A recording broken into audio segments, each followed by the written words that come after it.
Good evening. On behalf of the League of Women Voters and Twin West Chamber of Commerce, I would like to welcome you to the Candidates Forum this evening. The League of Women Voters is an organization that is nonpartisan and volunteer-based. It is organized at the local, state, and national level to encourage citizens to participate in government. While the LWV members do study and take stands on issues, we do not endorse nor support political parties nor candidates. The LWV does encourage its members as individuals, as we encourage each of you, to get involved in your community and the political party of your choice. However, the views expressed in this forum are those of the individual candidates and not those of the League of Women Voters. By sponsoring this forum this evening, the League provides an opportunity for citizen participation and exposure to the candidates, but again does not provide an endorsement of any candidate or candidates. All viable candidates have been invited to participate this evening. Tonight's forum is for Senate Districts 36 and 40 and House Districts 36B, 40A, and 40B. And when they introduce themselves, they will let you know which one they're representing.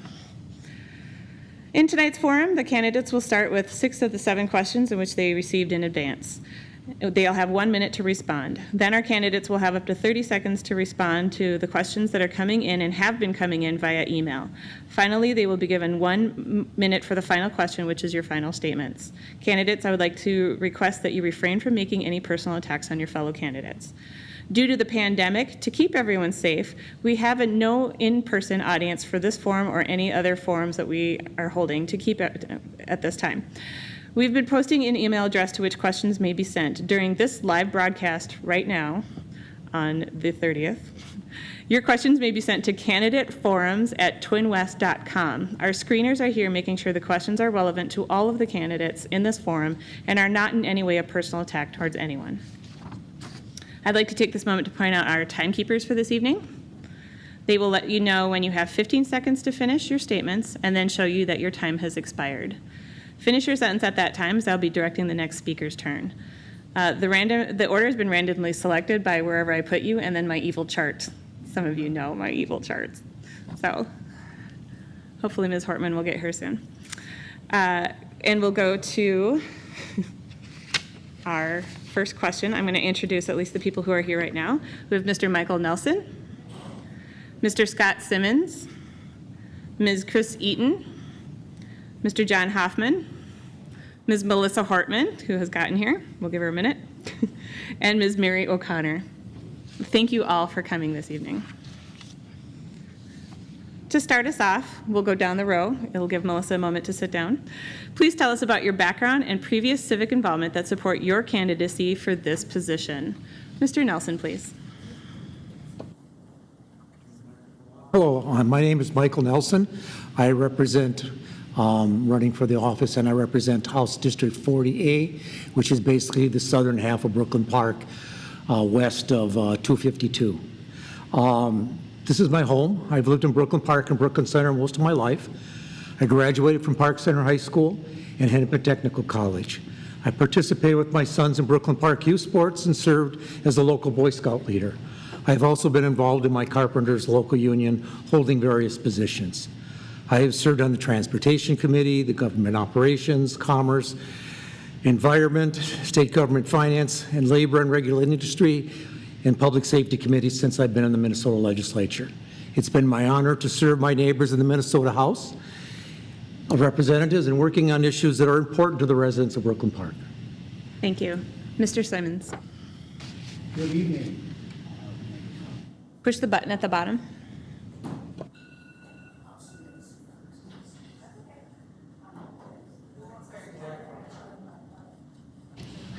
All right, there we go. All right. Okay, hi, my name is Scott Simmons, and I'm a 25-year resident of Brooklyn Park, and I will be seeking the office of 36B, which is the northern half of Brooklyn Park and part of southwest Coon Rapids. You know, we all bring our individual talents and expertise to the table when we step up to serve our community. I think I'm able to hit the ground running with my experience. I actually worked in the House for 5 years, and I've served elected officials throughout my professional life, such as the Secretary of State, the State Auditor, and the Governor. You know, I think I know firsthand how the legislature works and how it doesn't work, and at this point I think it doesn't work for any of us. And as a 25-year resident here in the community, I've participated as a volunteer in many things. I was a city council member. I've been on the Charter Commission. I'm currently chair of the Charter Commission. I'm the chair of the Soccer Committee of the Brooklyn Park Athletic Association. I've been on pretty much every advisory commission you can imagine here in the city. So now I think it's time for me to step up and serve the community as elected representative. Thanks. Thank you. Ms. Eaton. Hi, I'm Senator Chris Eaton. I am very honored to be completing my 9th year serving in the Minnesota Senate. I am a registered nurse, and I worked nearly 40 years with adults and with mental health issues. I have been a union member since 1974 with AFSCME and then MNA, and I still belong to MNA and maintain my nurse's license. I have held many leadership roles in my labor movement and professionally, and I've been politically active since 1972, doing campaign work and community organizing around environmental issues. I've lived in Brooklyn Center since 1990. Thank you. Mr. Hoffman. Thank you to the League for having us here tonight, and we all got in here before the thunderstorm came, so it's good to be here. I was first elected in 2012, and I currently represent the residents of Brooklyn Park, Champlin, and Coon Rapids. Prior to my election in 2012 and my re-election in 2016, I had served 8 years on the Anoka-Hennepin School Board, 3 years as its vice chair. And prior to that, I served in the Bush administration under the Department of Education, Rodney Page, where there were 7 citizens that were appointed to the Federal Interagency Coordinating Council. It's a mouthful, and what our job was to advise and assist the various departments on their rights and roles and responsibilities to children and family birth to 8, specifically those with disabilities, all surrounding a federal law. I've also been involved with the Midway Chamber, having both my businesses private and public, and served 9 years on the board, Midway Chamber board. I'm married to my wife, Yvette, and our daughter, Hope, residents of Champlin. It's an honor to be here. Thank you. Thank you. Ms. Hartman. Does red mean on? Yes. All right. Well, good evening. Thank you for having me. Thank you to the League of Women Voters and the other organizers of tonight's forum. It's really strange doing this in a COVID-19 environment. I think everything we do these days feels a little bit strange. My name's Melissa Hortman, and I am a 28-year resident of the city of Brooklyn Park. My husband and I made our home here way back in 1992, raised our children, Colin and Sophie, in this community, and 2 black labs. Not at the same time, though.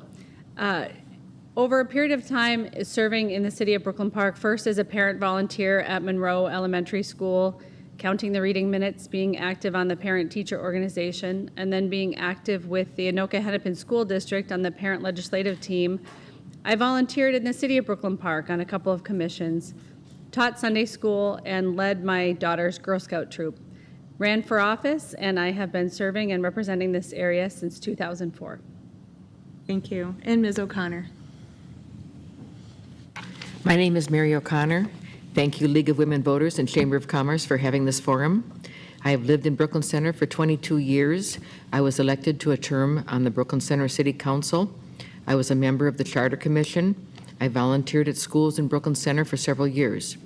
I have kept informed about state issues by watching the state legislature on TV when it has its committee meetings or meets in session. I have attended many committee meetings in person, and I have testified about issues such as taxes and state pensions. I believe I am qualified to represent Brooklyn Center and Southeast Brooklyn Park as their state representative. Thank you. Our next question, what are your top 2 priorities for the legislature should you be elected? Our first responder this time will be Mr. Simmons.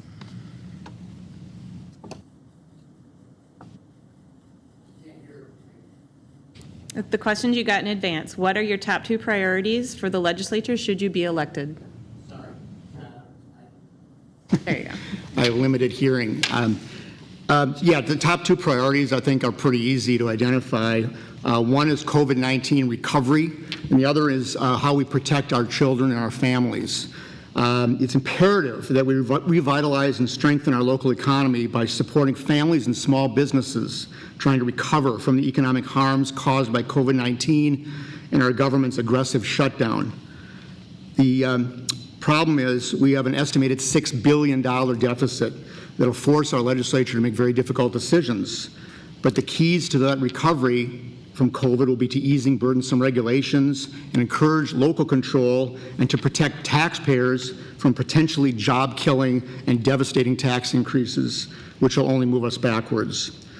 My view is that government needs to share in the sacrifices that have already been made by families and businesses. We can't raise taxes to protect the bloated state budget. Spending priorities must be established with full and transparent participation. Okay, thank you. Ms. Eaton? Well, my top two priorities are, well, the first one, I don't think I get to choose. We have to balance the budget. The state cannot run a deficit. So I think the most important thing would be to do that without harming those most impacted by the economic challenges of the COVID-19 pandemic and the social disparities related to race, religion, gender identity, or disability. I also believe that educators in the schools need resources to perform the multiple roles and responsibilities required for them during this COVID time. It's much more complicated and more expensive. Thank you. Mr. Hoffman? Thank you. You can't limit me to just two priorities because there's a lot of stuff happening out there. This is the first time in the history of Minnesota that we have more people 65 and older than that we do in our K-12 system. And having said that, we know because of our budget deficits, we're going to have to make some really hard choices and hard decisions next year. So let me go back. Education and Health and Human Services. In Health and Human Services, 75% of all federal dollars that come to the state of Minnesota are in the form of Medicaid. 75% of that chunk of Medicaid is supposed to go to people with disabilities and our elderly. So where are our priorities in Minnesota that need to be realigned with how we're supposed to be spending those Medicaid dollars in Minnesota? We also need to protect those that need our services the most. Education, we still have unequalized when it comes to education, specifically when it comes to property taxes. We made a little reference to that, but we still need to do that. We are a property poor district. It's time to give property tax relief to our educators, and that's all of us. Thank you. Ms. Hortman?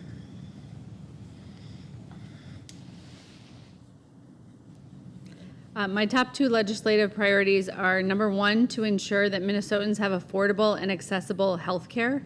In a pandemic, it has become abundantly clear that our health care should not be related to our employment. Everybody needs health care, whether they're employed or not employed. So we have to make health care universally available. We also, it's very clear, need paid family and medical leave so that when we do need to take time off to take care of somebody in our family who is sick or to take care of ourselves, that we aren't forced into the work environment, because that is both a public health problem and a family economic problem. The second priority I have is education. Every family deserves a world-class education for their children, from preschool through job training. Thank you. Ms. O'Connor? I believe government has gotten too big and controlling. I would work to give people and businesses back their rights and responsibilities. Parents are the main teachers of their children. Little children belong at home, not at school. Public education should start at kindergarten and teach only academic classes and some vocational classes. Marijuana should be legalized. Our federal government told us opioids were safe, but instead they have killed us. Individuals can do a better job than government deciding if marijuana is safe for them. Those who are in prison for nonviolent marijuana charges should be released. These are some of the issues I would work on if I were elected. Thank you very much. Mr. Nelson? There we go. As was said before, I think as always when we go into the beginning year of our biennium after the election, the first priority we have is balancing the budget, putting forth a balanced budget, because we, as was said, we cannot run a deficit. We got to do, it's going to be tricky this year because they're projecting a deficit. We don't know how big it is, and if there's the economic downturn comes back, we may have more money than we think we're going to have. But as we balance that budget, we need to make sure we protect the funding for our schools, because an educated workforce is the number one thing we can do to keep our economy rolling and provide educated workforce for our employers. Thank you. Our next question from the ones you got in advance. Do you feel the state has managed the COVID-19 pandemic well? Why or why not? What would you do differently, and or what more should the state do? First responder will be Ms. Eaton. Thank you. First off, I believe health care is right, and one of the things that we need to do better is make sure that everybody has it during this time of COVID. Governor Walz has been a strong and thoughtful leader, and during this public health emergency, he's listened to science and the concerns of the people of Minnesota. As a nurse, I would have shut things down sooner and longer and required masks sooner. I believe the public health relations battles occurred due to the lifting of the stay-at-home orders and the reopening of some venues. Human nature and Minnesota individualism took over, and people thought if stay-at-home order was over, the crisis was over.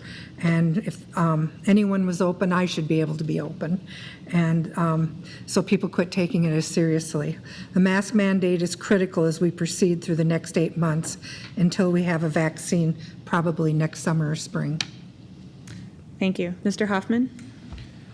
This COVID came upon us at a time almost like a wildfire, and you can't predict it. You think you got it under control, and then all of a sudden there's a little timber that exhausts itself up, and now you're fighting that. There's so many unknowns to what this virus is, but I think what we did in Minnesota was we became proactive on that. Hence, that's why we were able to flatten the curve. And you look at how we flatten the curve when you see the fact that there are less hospitalizations, there are less people needing that isolation, and we've been able to protect our ICUs as it sits right now. That's because we created this became a public health issue, and it is a public health issue. And it's going to be a public health issue until we get it under control. One of the things you look at is, would you do anything differently? Yeah, I would do something different. Sometimes the one-size-fits-all doesn't really work. And, you know, if we were able to look at this regionally and look at where there are areas that are hot and areas that are not, I would not. But here's the thing that we were able to do. 15 executive orders had to deal with Health and Human Services, and those were impending. Those were absolutely necessary to protect those most vulnerable in the state. Ms. Hortman? I think that we have mostly gotten it right on COVID-19. We right now have the benefit of 2020 hindsight, knowing exactly what the course of the disease would be in Minnesota to this point. And when we first started on the path of dealing with COVID-19, we were watching the state of New York be really overrun in their hospitals and renting refrigerated vehicles to store bodies outside hospitals. So we had no idea how fast and hot that fire would burn here.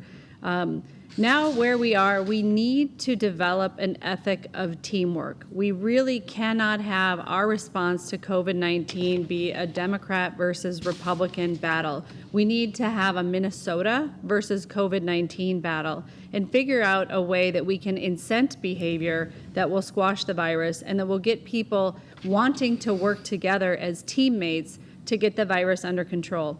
As soon as we get the virus under control, we get our lives back. Thank you. Ms. O'Connor? Our state officials have handled the COVID-19 pandemic well for an emergency that's surprised everyone. Residents of long-term care facilities and essential workers didn't get as much protection as they needed. The state should check on these businesses and make sure residents and workers are being protected. The state should keep paying unemployment benefits to those who have lost their jobs, including business owners who have lost their businesses. Until a vaccine is developed, we all should work to prevent the spread of the virus. Thank you. Mr. Nelson? Thank you. I think for the most part, the state handled the unknowns of this virus pretty good. We could have asked people to mask up earlier and shut down things earlier, but there was concerns at the beginning of not enough PPE. There were shortages of that, and they wanted to make sure they maintained those for the first responders and the healthcare professionals, so that those that were dealing with the disease right on, or head on, had the protection they needed. Also, we had outside messages that came, mixed messages that came from outside sources, causing many people disregard the request for masks and social distancing. And that caused some super spreader events and that has not helped also.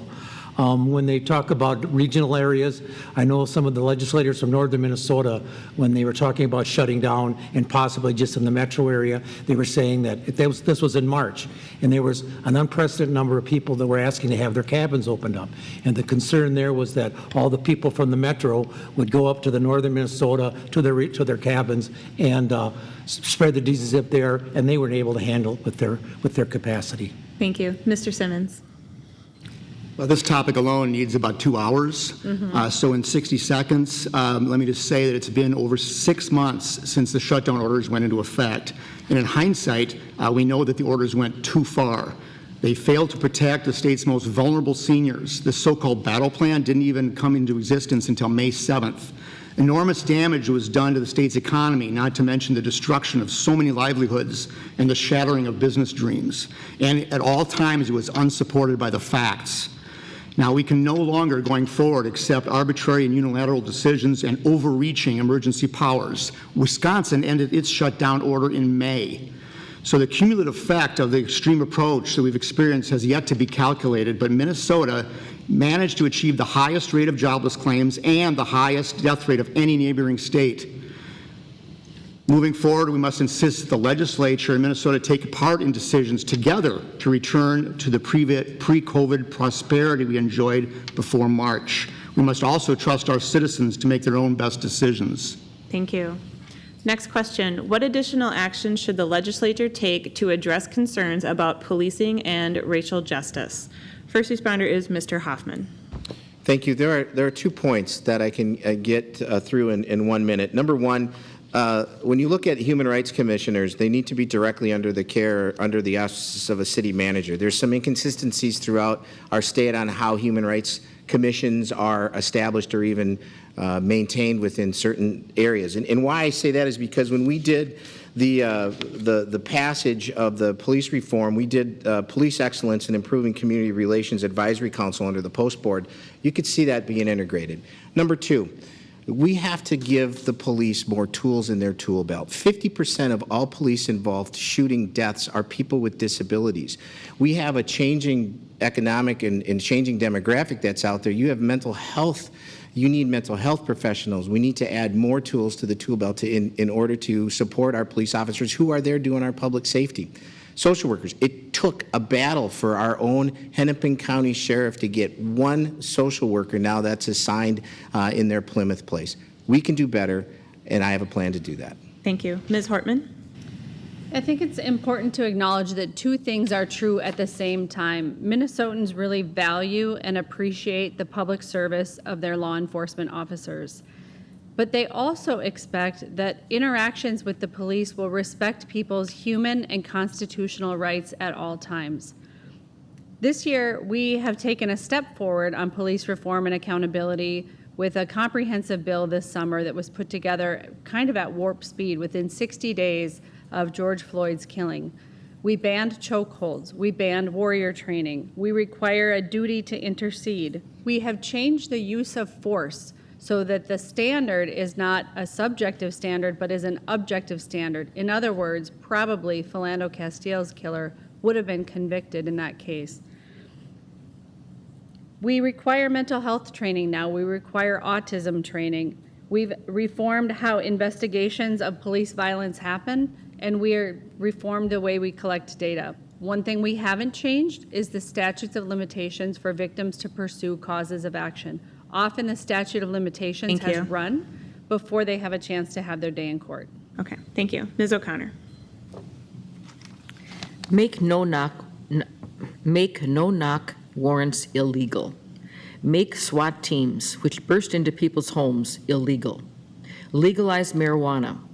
Release prisoners who are incarcerated for nonviolent marijuana charges.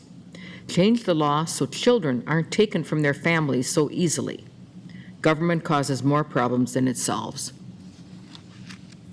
Mr. Nelson? Thank you. I think, answering this question, I think we need to continue to work on the use of force guidelines with the post boards as well as training of all new officers. And also we need to improve our screenings for new hires to increase the diversity and try to weed out those that should not and don't have the makeup to be police officers. I also believe that if we want to have a community policing model, which has been talked about for years and years and years, get the cops out of their cars, we need to have more officers on the street. Because right now, a lot of the officers are running from emergency to emergency to emergency, and they never get a chance to decompress from one to the other.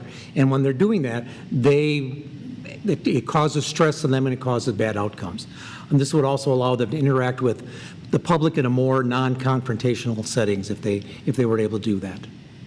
Thank you. Mr. Simmons? Let me just say that everyone has the right to feel safe in their community and be treated with dignity and respect. But unfortunately, in terms of legislation, one size doesn't necessarily fit all. There's no one statewide solution. You know, after attending 2 of the 4 city local forums on public safety and policing that were held here right in this city, my takeaway was that the overwhelming consensus of the public here is not to try to fix what isn't broken. This is also the position taken by the City Council as it begins to review the recommendation by the Human Rights Commission and citizens of this community. Now, having said that, the task of policing, like every core public function, should be subject to continuous improvement. Nothing is ever perfect. The head of the police and the council are committed to ongoing improvement. Now, our city right here is given high marks and recognized as a national leader for community-oriented policing and membership in the Joint Community Police Partnership. And that's a collaborative effort that improves communication and understanding between law enforcement and minority and multicultural residents. Ms. Eaton? Start out by saying I support our local police departments. I think they do a tremendous job. But in some of the instances around the country, there are ways to contain people without injuring or killing them. I worked with adults who became aggressive due to their mental health condition and confusion. Not once did anyone die or become seriously injured while being calmed or restrained. It was hard work negotiating and calming people carefully, but they were in our care and deserved our best efforts. I believe our police can do the same and professionalize the training to peace officers rather than militarizing the training. We need more peace officers serving the community, and we need to decrease the military mindset of citizens being the enemy. Thank you. Our next question. Do you support a reduction in taxes for residents and businesses? Why or why not? If so, which taxes do you want to see reduced? Our first responder is Ms. Hortman. The most important thing when you look at taxes is that they should be fair and they should be based on a person's ability to pay. In that regard, I think property taxes are the most unfair tax in the system, and to the extent that we can reduce the reliance on the property tax, that is better for everyone. Property tax doesn't care how much money you made as a business or as an individual, and so you have that property tax bill whether you have the ability to pay it or not. When we look at the state budget, we have to look at having an appropriate balance between the things that we need in our lives to serve our community and finding a way to pay for them that is fair across all income sectors. Thank you. Ms. O'Connor? After we cover our COVID-19 expenses, reduce government, and cover our deficit, we should reduce taxes. Taxes should be fair and simple. We should end sales taxes and excise taxes. Property tax rates should be the same for all property, since taxes are charged on the value of the property. Our federal government should reduce Social Security tax to 4% from 6.2%, but charge it on all income and employee benefits. Income tax should be charged on all income and employee benefits after a standard deduction is taken for each member of the family. Businesses should be able to deduct all expenses without depreciating them. We should end the state property tax. Mr. Nelson?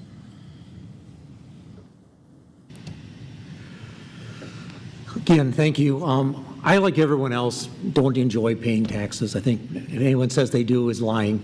But with that said, we need to have a progressive tax system, one based on one's ability to pay, that raises enough to support the services that our citizens have asked for. Last year, when we had extra revenue in our budget, in the state budget, we eliminated some business taxes, we cut taxes for the middle class, and we put more money into the rainy day fund. With the current projections of a deficit caused by this pandemic, we will have to be careful going forward with any promises that we make today. Unlike the federal government, we need to put forward a balanced budget, and we can't just put the money off and keep creating deficits. So that's my approach. Thank you.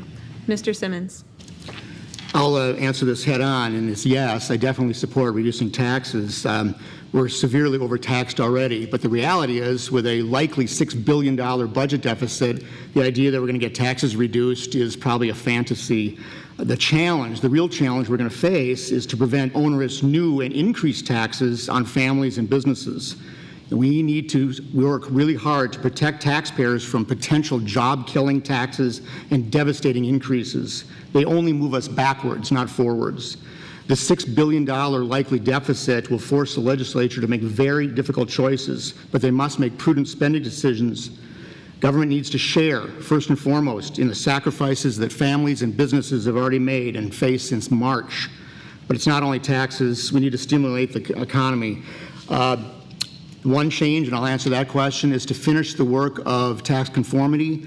We need to make sure we fix the Section 179 accelerated depreciation problem, which is hurting manufacturers and farmers and businesses in the state. Thank you. Well, taxes should be held as low as possible during economic recession. Neither local government nor the state can run a deficit by law.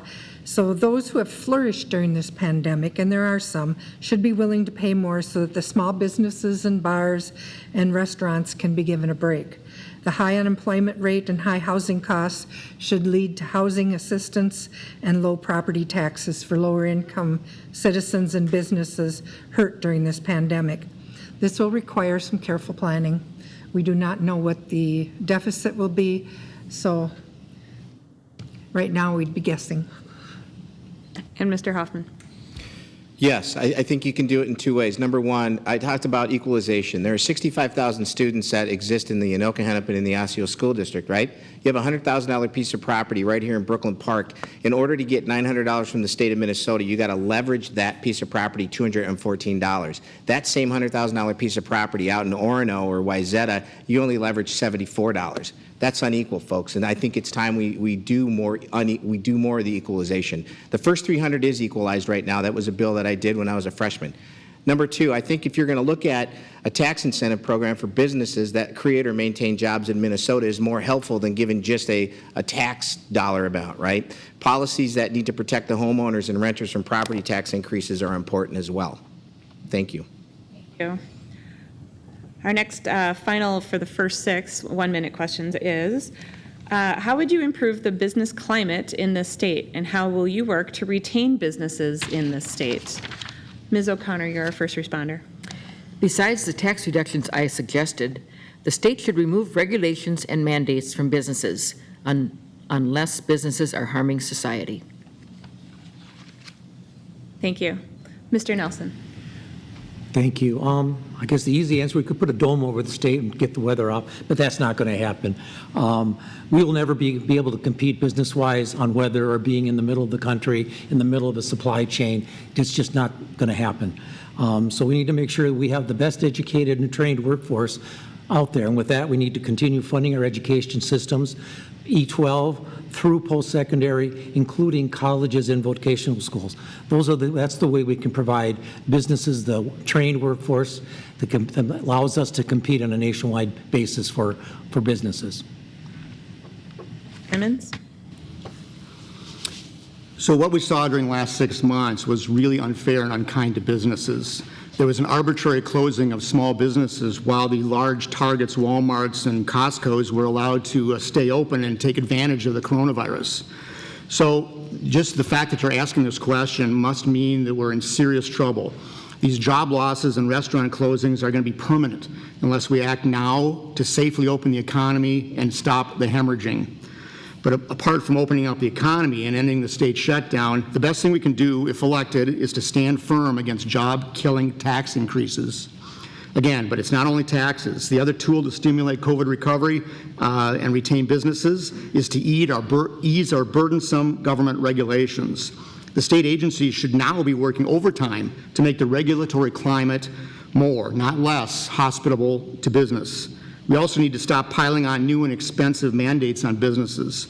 Burdensome and inflexible mandates make it much more difficult for employers to do business here in Minnesota. Ms. Eaton. Well, I believe the state's workforce needs to be well-trained and educated to fill employment needs in the trades and the highly technical industries that we have here in Minnesota. We also need relief for student loans. It's hard for those students to buy homes or cars or anything when they're burdened with all that debt. We need to keep our parks, trails, theaters, and museums attractive for potential employees' families, along with quality public education. Public-private partnerships with businesses and higher education has shown some real positive results in the past. Mr. Hoffman? Pre-COVID, there was over 800 new businesses that started in this area alone, and from small businesses on up. And you saw that there's a great reliance on our MnSCU. It's now Minnesota State. They spent $600,000 to change their name, sorry. The Minnesota State system, specifically when you look at Medical Alley, and we have companies right here along 610 that are absolutely ready to go, and we just must increase the workforce that's there. Now, having said that, it'd be nice to get back to that pre-COVID time. In order to do that, I think our business community is trying to survive in a different marketplace, and there are two main goals. Number one, in the economic development, immediate action needs to take place right now for businesses to survive the pandemic. That has to be thoughtful and thorough. And long-term policies that will help them thrive in a very new business environment that will exist once this is behind us. Now, while cuts may be necessary to balance the state budget, this next legislature cannot make short-sighted decisions that will cause further damage to our economy. Thank you. And Ms. Hortman? One thing we need to do is to level the playing field between large and small employers. Right now, there are employee benefits that only large employers can afford to offer. Paid family and medical leave is one of those benefits that would really improve families' lives. But right now, the average small business just can't afford to offer it. For 10 years, I worked in our family business, John's Auto Parts over in Blaine. And for a little company like ours to offer paid family and medical leave would have been very difficult. What we need is a state system where everybody pays in a tiny little increment out of their paycheck. Employees have a share, employers have a share, and then all of us have paid family medical leave when we need it. Right now, only the really big companies in the state are able to offer it, the U.S. banks, the Targets, the premier employers in the state. And when you think about it, then they have an advantage in attracting talent. And it's also more difficult for people to start their own small businesses to lose a benefit like that. So if we have a system that operates a lot like unemployment compensation, where you pay just a tiny increment, then it's there when you need it. And everybody can have it, big businesses and small businesses. Thank you. We're moving on to the questions in which you have 30 seconds to respond. And my chart gets a little jumpy around here. So here's the question. I'm making sure he's watching. If elected, what policy changes would you support to reduce the effects of climate change on the lives of Minnesotans? First responder this time will be Mr. Nelson.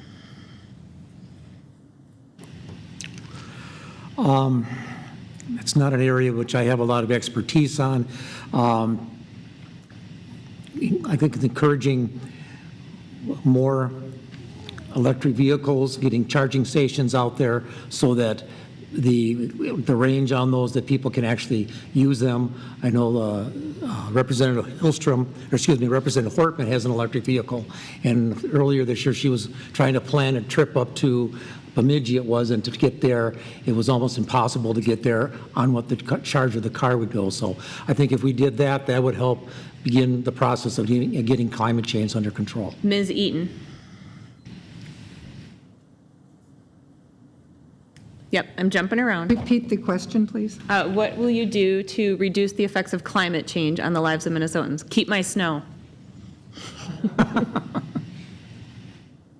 I would, well, I think we need to work on making renewable energy more accessible, especially to those in the lower income levels. Right now, those of us who, well, I can't afford, but to buy an electric vehicle is pretty difficult for someone in minimum wage. And same with putting and having access to solar for somebody in the lower income levels. And you have to own your home, and most of the homes are owned by white middle-class people. So. There you go. Ms. Hortman? Well, I think the most important thing we can do to combat climate change is to clean the electric grid and then electrify as much as possible. Representative Nelson talked about this. We have been able to get 25% of our electricity from renewable sources just between the time of 2007 to now.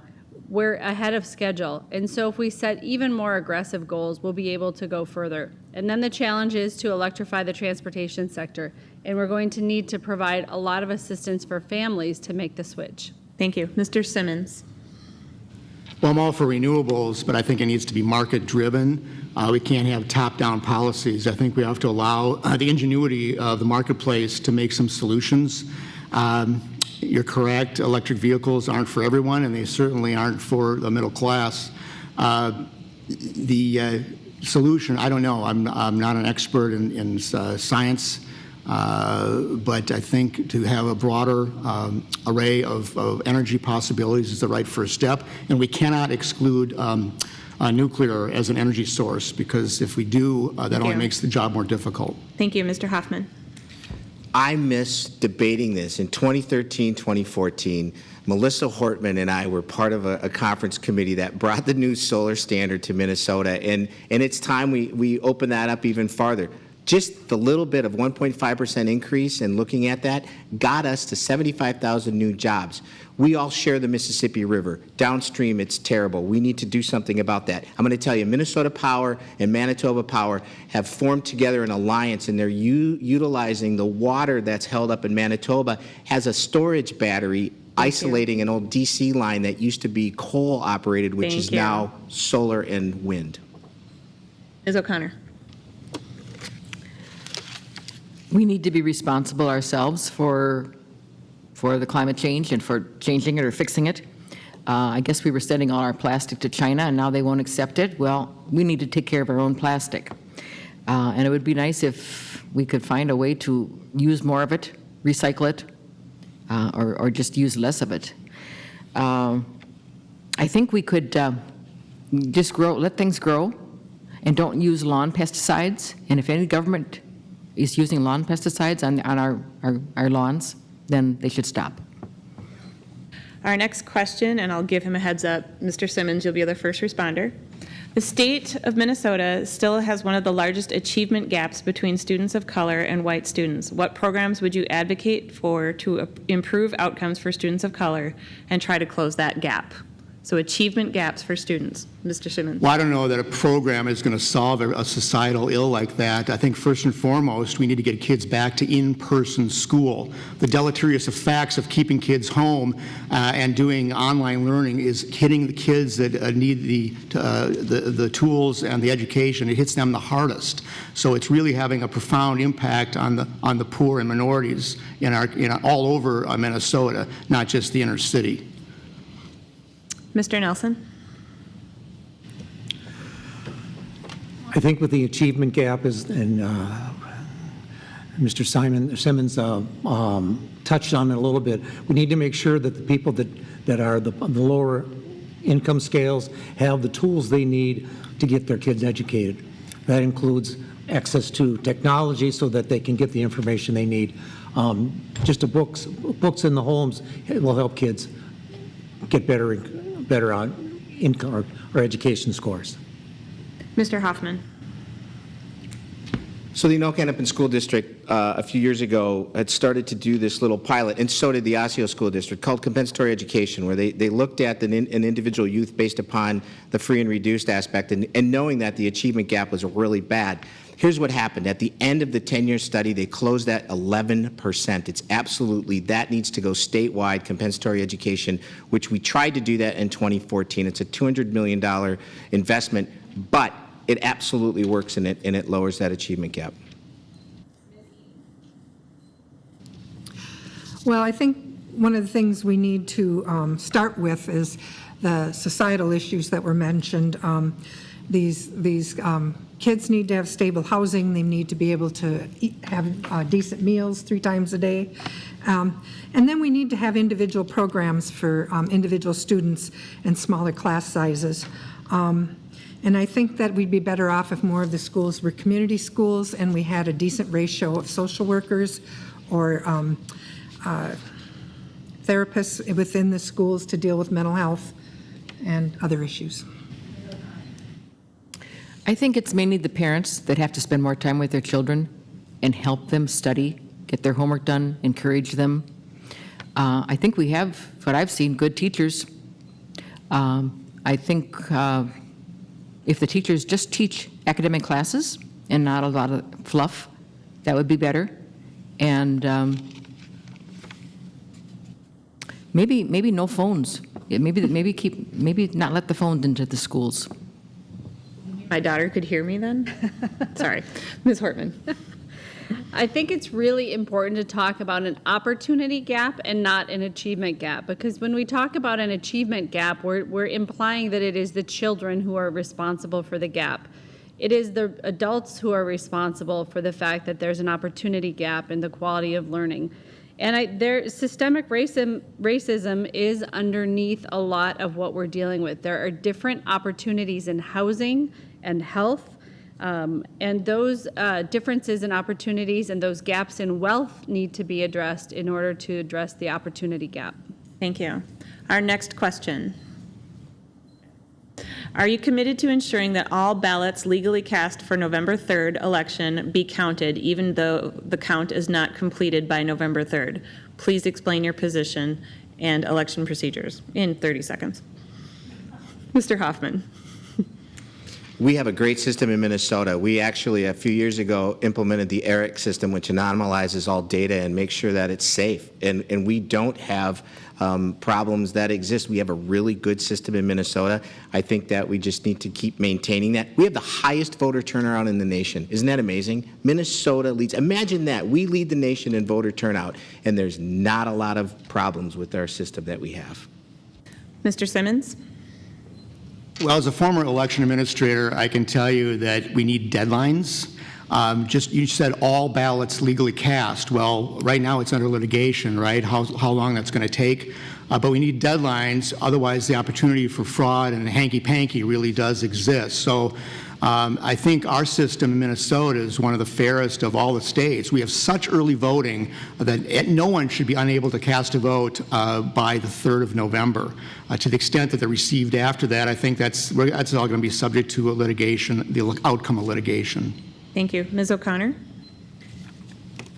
I think that if the ballot is dated November 3rd, then it should be counted. So that might take a few days to come in and count. But I think as long as it's dated on November 3rd or before, it should be counted. Ms. Hortman. I'm really glad that Minnesota has paper ballots and that we have resisted the urge that other states have given into to go to voting machines. We all remember the Franken recount, remember the Dayton recount, and remember seeing these ballots. We can always double check that the count is accurate. So I think the postmark by November 3rd is good. The thing I worry a little bit about is not everything I receive in the mail is postmarked. So I think it's really important for people to vote before November 3rd and to get as many of those votes in before November 3rd as we can. Ms. Eaton. Well, it's hard to elaborate on all that, but I do think all ballots should be counted if they've been cast by November 3rd. One of the things that, having gone through, I've already voted and doing the early voting, by the time you go through that process of filling out all that stuff and putting envelopes inside envelopes and all that, it would really be difficult to do that fraudulently. I mean, I could see you making a mistake and losing your vote, but not fraudulently adding one. So Mr. I think it's Nelson. pretty safe.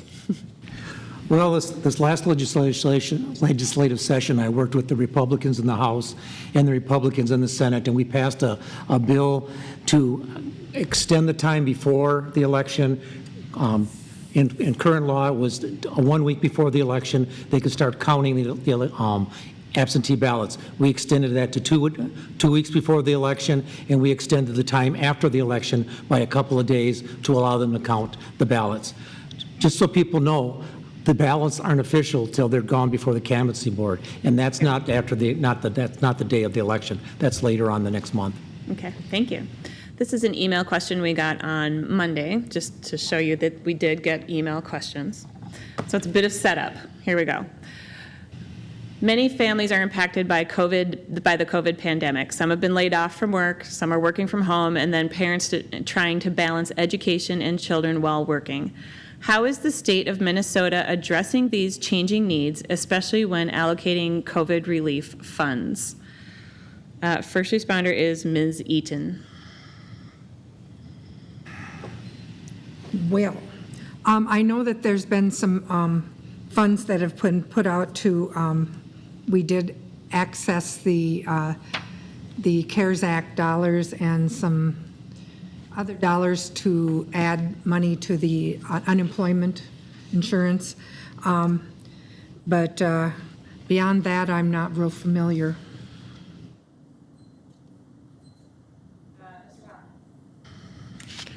So, you know, when you add into the piece about education, it is local control. It has to be local control. Your local school board members better have a good idea of what their local community is.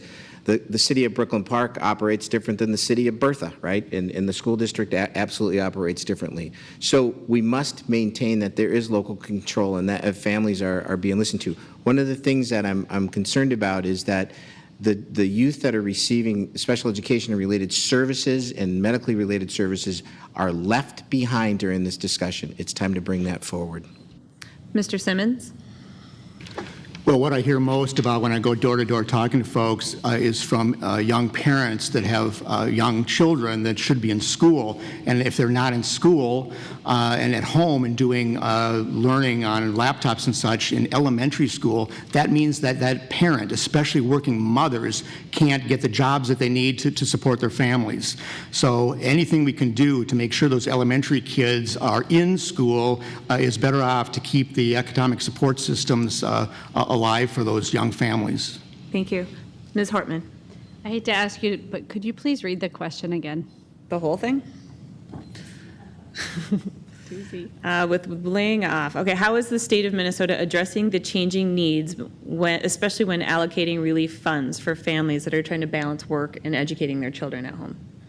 I think what's really difficult is the state doesn't have enough resources to meet all the needs, and we really need the federal government to be a partner. The state of Minnesota received $1.87 billion from the federal government so far, and we shipped it out really to give local control. So $841 million went to cities and counties to help families and small businesses and help keep their public safety operations going. $244 million went to schools.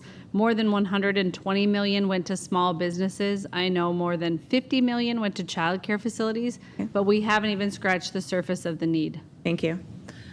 Let's see, we're number 5. Mr. Nelson.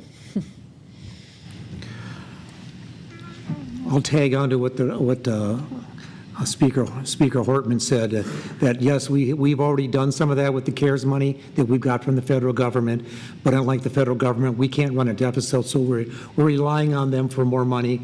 They've talked about doing another CARES Act at the federal level. That has not happened, but we should be putting that out, and we have done that, put it out to the schools so they can clean and make sure that the schools are safe for the kids to be in. If the parents are working from home, then their children are home also. It's a big job, but at least they're all there together, and they don't have to pay for childcare. If they've lost their job, then they're getting unemployment insurance. And if the 6 months is up, I hope that the state does extend that employment insurance. I don't think the federal government should be giving us $1,200 per person if we haven't lost a job. So that I think they could stop. But the unemployment insurance, I think, is good.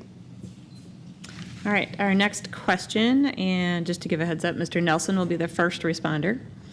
Do you support state funding to increase broadband access to all Minnesotans with a priority for those households and businesses in greater Minnesota?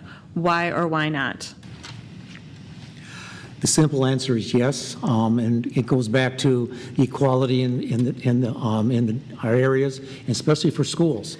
The schools on the outstate, some of them have had to create hotspots. They've made buses hotspots and drove them to locations so the kids could do their homework because they don't have broadband at home. So yes, we need to increase our funding to make sure we get broadband out to the rural areas, because it also helps businesses as they go out there, that people can work on their business and start businesses in the outstate if they have broadband. Thank you. Ms. O'Connor? I don't think that we should pay for broadband. Right, even myself, I buy my hotspot. I pay for it every month. So I would think, and I would think that people outstate could do something similar to that. I don't think the state should pay for that. Mr. Simmons. I think so, yes. I think that the outstate communities are at a significant economic disadvantage by not having access to the internet, and that goes for businesses and schools across the board. So we have a nice, relatively well-equipped internet here in the metro, but outstate, it's not the same. There's no one Minnesota on that issue. I agree with everything that Mr. Simmons just said. A great answer. Ms. Eaton. Yes, I believe it's really important, especially during this time when students are doing remote learning and parents are trying to work from home. That's very difficult if you don't have decent broadband. And in the northern Minnesota in particular, it's hard to expand the businesses without decent broadband. There used to be tens of thousands of jobs in mining. There aren't anymore. It's hundreds of jobs. And to get other businesses up there, they need decent internet. Mr. Hoffman. The Governor's Emergency Education Relief Fund, there's $43 million that gave, and there was one piece in there that was specifically prioritizing technology for K-12 students in assisting their learning. I was up in Crookston. I'm part of the Rural Ag Committee, and Crookston still has They still have dial-up modems up there. That's how they get their information. So the answer is broadband statewide, yes. Okay. Our final 30-second question. Do you support a state-mandated paid family leave program paid for with payroll taxes from both employer and employee and managed by the state similar to the unemployment insurance program? I know one of you sort of alluded to this earlier. So Ms. Hortman, if there's anything you want to add to that one. No, I absolutely agree. Mr. Hoffman. Absolutely, yes. Ms. Eaton. I'm an absolute yes also. Mr. Nelson. I'm an absolute yes also. Ms. O'Connor.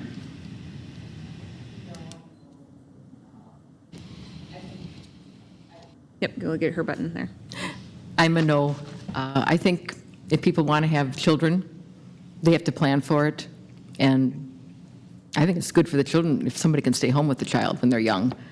But to expect the employer or the state to pay for that, no, I think individuals and families have to plan for that themselves. And Mr. Simmons. Okay, well, as a lawyer, I'll say it depends. It all depends on who's paying for it. It can be a job killer, or it can be done without, devastating tax increases on employers that just don't have the money. So I'm sort of in between. Fair enough. All right, we are going to go with our closing statement, and we're going to go in the reverse order in which we started. In summary, how do you intend to best serve your district and move the state forward? Our first responder is Ms. Mary O'Connor.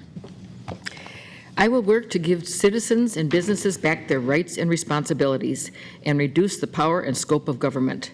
Citizens will live the lives they choose and let others to do the same. More businesses will be successful. Minnesota will be the shining star of the North. If you believe in liberty and small government, vote for Mary O'Connor for state representative in Brooklyn Center and Southeast Brooklyn Park. Thank you. Ms. Melissa Hortman. Minnesotans have been very clear as we've talked to them about what they value. And Minnesotans value world-class educational opportunities, affordable and accessible health care, and economic security. And they want these things for their own families, but they want them for their neighbors as well. Those are Minnesotans' priorities, and those are my priorities. But right now, in the current environment where we're so divided and there's so much negativity, we have to get back to a politics that's about finding shared definitions of our problems and then shared solutions. Everybody has good ideas. People come from different perspectives. Whether you're a Democrat or a Republican and you seek to serve the state of Minnesota in the state legislature, the reason you do that is you want to make the state a better place. So I hope that we can move forward after this very divisive 2020 election in a more united way where we're really focused on the substance of the conversations. Mr. John Hoffman. You know, it's been 4 years since you elected me as your state senator, and I sincerely thank you for the opportunity to serve you and our community. These are tough times in Minnesota, yet we've seen communities come together. You sent a message to me to get away from bickering and finger-pointing and work together to get things done. I listened. Over 91% of my bills are bipartisan. I've been a proud supporter of smart policies and funding that helped bring stability and funding and growth to our communities. Together, we worked to secure funding for Highway 610, 169, 101st, and Highway 10. This took bipartisan leadership, and I was proud to be able to deliver that. It's an honor to serve the people of Brooklyn Park, Coon Rapids, and Champlin. Together, we showed we can get things done with common sense, and together, I ask for your continued support. www.johnhoffmanmn.com. Thank you. Ms. Chris Eaton.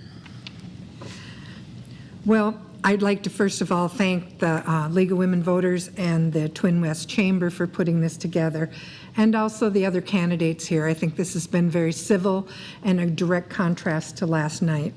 So I will work for affordable, accessible health care that is not connected to someone's place of employment, clean water, environmental issues around climate change, driver's licenses for all, and continue to address the opioid epidemic and substance use disorder treatment and recovery resources, which is very important to me. I will also continue to represent the issues that are important to my constituents who come to me, and they do. My door is open. I read email daily. My cell number is listed, so feel free to text or call me. And thank you for this opportunity and the opportunity to represent you in the Minnesota Senate. Thank you. Mr. Scott Simmons. Thank you. We best serve our districts by listening. It's about serving and representing the people that live right here in Brooklyn Park. People have told me that the system is broken. The democratic process is not working for them. So I stepped up to this opportunity in June because I heard that folks have had enough. The crime, the dysfunction, it goes on and on. So since June, when I began this journey, I've heard from so many of the disenfranchised that are ignored. Their voices are not represented. Whether it's big money, special interests, it's only the powerful that get a voice and a seat at the table. The bottom line, the status quo is no longer acceptable. To move us forward, especially those of us right here in Brooklyn Park, we need a new representation that reflects our values and our priorities. My name is Scott Simmons, and I'm asking for your vote. Thank you. Thank you. And to wrap it up, we have Mr. Michael Nelson. Thank you, and again, I also want to thank the Chamber and the League of Women Voters for putting on this forum. With that, good jobs and that pay livable wages have always been a key to Minnesota's strong economy. We need to continue to do what we can to get our citizens back to work. Most of the budget problems we've had in the past and in this current one have been caused by drops of income at the state and sales tax revenue in the state because people aren't working. We need to continue to invest in our infrastructure by repairing our roads and bridges, but we also need to invest in our residents through education so our economy can continue to grow. If reelected, I will continue to work with Brooklyn Park residents and my colleagues in the Minnesota House to deliver the type of Minnesota we all have come to expect and deserve. I want to thank you for your past support, and I ask for your vote on November 3rd. Once again, on behalf of the League of Women Voters and the Twin West Chamber of Commerce, I would like to thank the candidates for agreeing to participate in tonight's forum. I would also like to thank the voters for viewing and participating by submitting excellent questions, and I would also really like to thank our friends at CCX Media for their continued support of the League of Women Voters and our shared mission to provide nonpartisan forums for voters to get to know the people who wish to represent them. Remember that if we could not get to your question tonight, or if you have further questions for the candidates, we invite you to contact them directly with your concerns. Information about your candidates may also be found on vote411.org. Please remember to get out and vote on or before November 3rd, as your vote truly counts. Thank you. Have a good evening and stay safe.